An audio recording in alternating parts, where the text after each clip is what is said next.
Di ba po, yung 40 years po na yun na naglakbay po sila sa wilderness. Like ano din po yun eh, makalipas po nung ilang taon po, maraming taon. Pinatunayan din ulit yun ni Jesus. Hindi ginawa ni Jesus na maging ano na lang ulit, maggabay ng ulit para sa mga bayan niya. Ang ginawa naman ni Jesus, siya naman yung bumabay, siya yung nagkatawang tao upang maging guide nila ng mga tao. Kasi sabi ni Jesus na sumunod kayo sa akin. So yun naman po pinapakita din doon na katulad ng pagsunod ng mga Israelita sa ulap. Nung bumaba naman si Jesus, ganun din yung ginawa ni Jesus like katulad sa ulap na sinusundan nila. Ayun din yung like anong tawag po dito? Jesus, kasi ulap. Ano tawag yun? Basta po, magkakalas po sila. Parang, ano po ba yun ng parabol? Hindi po. Hindi naman. Ano po siya? Hindi. Di ba yung si Jesus? Tapos, yung ulap. Hindi si Bible. Alimutan ko lang eh. Pinapakita po doon yung ulap na yon, parang si Jesus din po yun, na sumunod sa kanya, sa bawat yapak niya, kasi po yung pupuntahan na ni Jesus, yung only way nga po, is yung salvation. So kapag ganun po, hindi rin po naman natin tiyak yung pagbabago rin po ng puso natin, kasi pag palipat-lipat po tayo, talagang magbabago po yung ano po natin, yung nararamdaman po ng puso natin. Like, tutulog po ng palipat-lipat na po sila. Siyempre may mga puso silang nagbabago, hindi na po nila matin.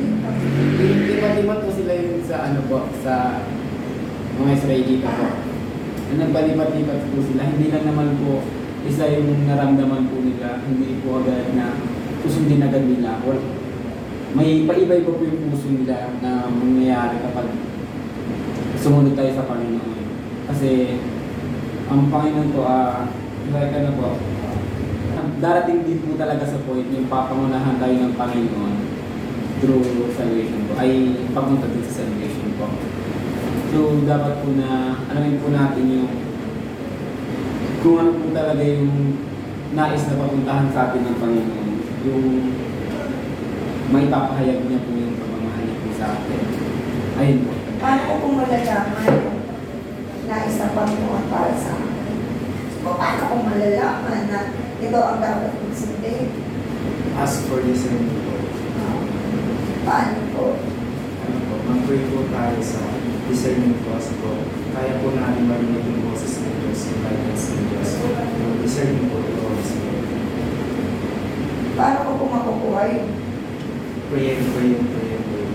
Plus? Pray plus?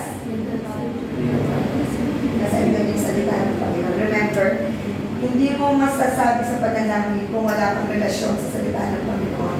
First things first, read the Bible. Kasi you will never know how to pray kung hindi ka nagbasa ng Bible. Maririnig ko po ba yung salita ng Panginoon, yung bulong ng Panginoon kung hindi ako nagbabasa ng Bible? Bakit ba yan? Kasi po yung requirements nga po para po magkaroon tayo ng discernment po. Pray and read the Bible po. Kapag po may kulang po sa isa, hindi mo po maririnig po yung boses ng Diyos po. Bakit po sometimes pag nagbasa ako ng Bible, hindi ko maintindihan? Kasi po hindi po tayo nag-pray bago magbasa po. Paano po nagbasa po ako? Tapos inulit ko ulit. Di naiintindihan ko. Inulit ko ulit. Ano, binalikan ko ulit. Tapos iba na naman yung parang pagkakaintindi ko. Ano po yun? Sa Panginoon po ba yun o hindi? Yung ano po, pag po magbabasa po tayo, we need to accept, not to understand po. Huwag po natin intindihin po yung Bible po. Kasi po hindi natin kaya intindihin ang Bible. We need only to accept the word of God po. Stay mas ano. Kasi po, pag nagbabasa po tayo, tapos sinusubukan natin intindihin yung naririnig natin na boses sa atin kasi tayo yung umiintindi. Kapag po binabasa natin na i-accept natin yung salita ng Diyos, ay papasok po sa puso natin at ito po yung nagta-transform sa puso natin if we read to accept. Naintindihan ko. O paano ko po ito na yung papasok yung sinasabi ni Kuya Josh last week, yung mga voices. So, paano ko po ma-accept yung Word of God clearly and understandable? Sa po tayo ng Biblia po, minsan po hindi po pumapasok po sa atin po yung binabasa natin kasi po hindi open yung heart natin po. Ayun po, kapag po nagbabasa ka ng matigas na puso po, yung salita po ng Diyos ay hindi po papasok po sa puso mo. Kaya po, kapag po nagbasa ka ng open yung heart mo po, ito po yung magta-transfer po sa iyo. Alright. Okay. Add on. Tama.